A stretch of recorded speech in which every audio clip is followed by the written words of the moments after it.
Hello again, this is Joe Rankin from Bettendorf High School, here continuing the series of videos related to middle school speech and debate, and basically what I'm doing to start a program up after a 9-year hiatus, and hopefully this will be a benefit to you, and hopefully an encouragement to do the same.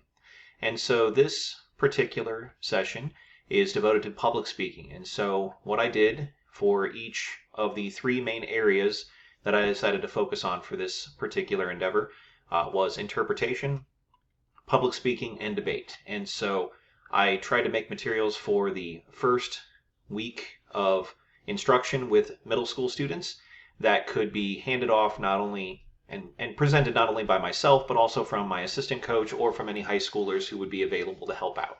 And so this is going to be an overview of public speaking the very first week, what I would go over with these students to try to get them to A, pick an event, and B, start developing that event as we go forward. And so this would be the opening lesson that they would go through. And I do have a note down there about contact info forms. I mentioned that in the first video about just making sure I had contact info so I could get in touch with them, and that is what I'm referring to. And once I did collect all of that information, which was during that first week, then I would be able to create a mailing list and a Canvas page that was available for everyone, so that way we could share materials easily throughout the entire time. So the very first thing I always go over is the week-by-week breakdown. And so in terms of this particular slide, we did start with week 1, and this is what this video is covering. And I always wanted to let them know exactly where we're going from there. And so in terms of this, I give a clear breakdown of what we'll be doing over the entire 7-week time span that we have before the very first tournament and the second tournament right after that, but give an idea of what we're going to be trying to do. And so this is always good, I think, to let the students know exactly what they're getting in for. This is probably the first time they've ever done something like this, and so this is not like playing basketball for the 5th year in a row, or however the case might be. This is a new process, and so letting them know the commitment level and the work level that they're going to be needing to do, I find is always good to do. And so I always share that with them right away, and I try to make sure that that's clear and visible to not only them but also to the parents, so they know exactly what happens each week, so that way they can keep engaged. The first thing that I would do here is just talk about the 2 public speaking events that I was going to be offering, and that is informative speaking and original oratory. And I know that the NSDA, as well as different state organizations, have a variety of different events. I did decide to just focus on these 2 because I did feel that this was more in my wheelhouse and something that I have taught multiple times over the years. And so I did think, is it something that I can handle if I have students engaged in these different activities? And is it something that I can make sure that they can focus on, one being persuasive and one just being informative? I thought it was an easy breakdown to focus on. Now, what I did here was just I went over the exact NSDA guidelines. So this is taken from the National Speech and Debate Association's website on their event page, and I try to boil it down to exactly what would be not only in the rule book, but also what, if they did end up going on or moving or something, that this would be the same kind of material that they'd be doing at any NSDA school. And so for informative speaking, the one thing that I do kind of emphasize here, especially to this particular age group, is that visuals aren't required, but they are normally included, especially in this day and age. It's the thing that sets it apart. And so it is something that I will be spending a decent amount of time later on in terms of like how to implement those visuals and how to make them. But for right now, I'm just planting that seed to let them know that it is going to be something that they would incorporate and utilize in a fun and different way. And so I do kind of also emphasize that this is informing us about something that they care about, but it's also something that should be a new and a fresh perspective. And they'll probably be seeing this in a video that I'll be showing here in a second, but I wanted them to have that planted seed and how it should connect to the audience, probably the most important part to me, especially with this age group. Then I'm just going to go over original oratory as well, where I tell them exactly what it's for. In this instance, I did have a student who was working with me. Thankfully, I've had a decent amount of student engagement for this particular year where the high school students are wanting to be helping. And so I was able to have a student who qualified to go to nationals last year in informative, introduce informative to them. And I also had a student who qualified to nationals in original oratory, and she introduced that to them as well. And so it was nice having that buy-in, someone a lot closer to their age group if possible. But even if I didn't have that, I wanted to make sure I had the bare basic facts down here in order to help them out. But for original oratory, what I did focus for them is that this is going to be evidence, logic, clear structure, but it also has to be something that they can personally connect with. I think that's the relativity or relation to the topic as well as the relation to the audience aspect. And they have to come up with some kind of solution to the problem. Not that they're going to solve it per se, because, I mean, if you're talking about, big cultural level things, it's kind of hard to solve those, especially as a middle schooler, but we have to have some kind of way of addressing the issue. After that, I did emphasize the common elements of both, just because at this particular stage, these students are doing this for the first time.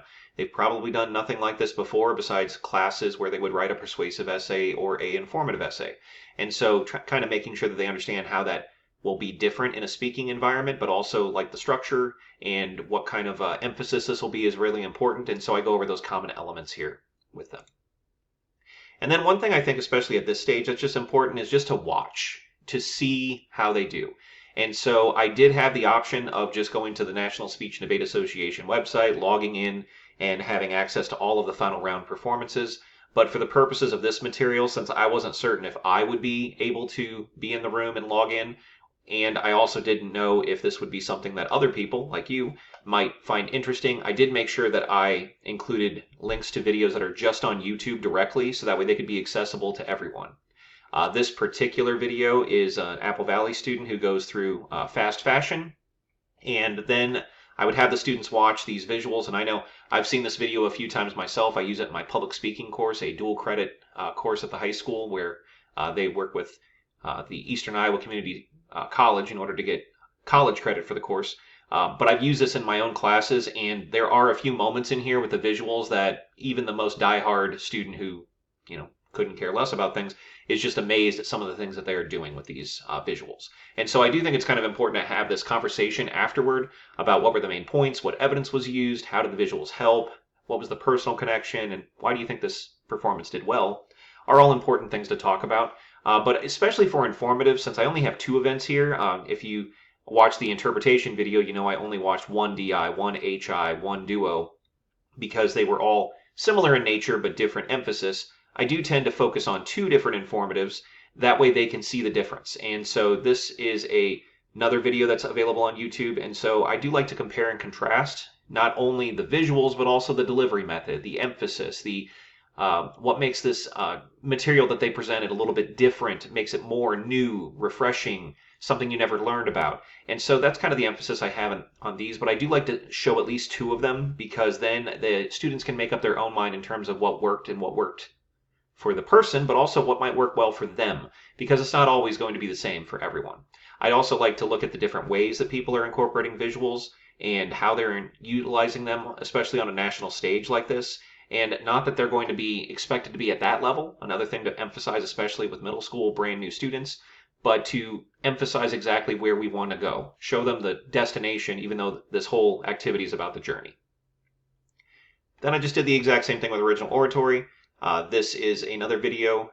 This one is about Mr. Rogers' Neighborhood as the theme or the connective piece that goes through the transition device, but it is also a message that they need to identify. And so we discussed these things. What was the message? What were the main points? What evidence was used? What theme? What was the personal connection? Why do you think this performance won? Just some bare bone basic questions, but I do like to talk about them, especially in this particular context, because I don't know if they're going to do informative or original oratory, and they probably don't know either because they've never done anything like this. And so giving them that chance to see some final round, really well polished, and letting them know that too, that this was probably a piece that has been performed, potentially 100 times at competitions, let alone how many at practice, to show them what the final product would look like. This isn't what we expect of them week 1 by any means, but it is something that they're trying to strive for and what it would mean to be successful. And then we also have one more original oratory here. And this one is just another one to compare to that is available on YouTube to go through things. And again, the same questions, compare, contrast between the 2, give some good talking points, give them ideas, get their brain thinking is really what all this is about. And hopefully, it isn't too overwhelming because, that's always a concern, but it is something that they can focus on. And then finally, the last thing I do is talk about the topic areas. And so this is where you kind of open up the open mic night kind of thing where they get to pick things. But they have to think about, is it a significant issue that they want to discuss? Do they have some kind of personal interest or connection that they could utilize in that particular thing? Can they talk about it for 8 to 10 minutes? And what new or unique thing could you offer about the topic? And then I do have 2 lists that I've downloaded from the NSTA's website from behind the scenes kind of thing that I often show them. One of them is just the informative speech topic list, and I did get this from 2021. I'm not quite as certain if they have it available still to this day. But at the time, they had a list that was just, this one in particular was the middle school list, where they just had the titles. And even though they don't give you a lot of feedback on the title, the students can read this and kind of go like, oh, I wonder what that's about. And so, it can go for all kinds of things. Like I've told them before that food trucks is a really weird topic, and I don't think that's probably something I could speak of for 8 to 10 minutes. But then I relate how I went to Gen Con and I saw like 100 different food trucks and all the different work that goes into them. So it definitely is a possible topic that I never knew about, that would be intriguing, that does have a lot of different emphasis, and it probably went further than I ever would have thought of. The same is true for topics like how our eyes let us see colors, or, heck, even aliens, right? There's a lot of things going on there. And then on the original oratory list, same deal. This is just the title, IQ or EQ, a whole different breakdown of that particular topic. Putting qualified immunity on trial, a bigger topic, especially for middle school, but still something that is there. All the way down to Hogwarts isn't too far away in terms of different things. And again, I can't really tell them exactly what these topics are about because we only have the title, but I do know from my own personal knowledge about stuff that probably dealt with, at least in part, with the invisibility cloak and how we're making things that are making strides in those kind of scientific endeavors. And so really the entire intent there is just to kind of get their brain thinking, right? That's always the case. Get their brain thinking, think about some topics, and then by the end of the first week, then they can go forth and try to figure out something and then come back the next week with a topic. And so again, this is all just part of the time frame in terms of going through things, but then the next week we'd go over some research, start drafts, brainstorm some visuals, and so on and so forth. But I'm hoping that this is going to be helping you, and hopefully will be a benefit to getting your own program started, or at least have an idea of where you want to start. And yeah, we'll see where this goes. So good luck.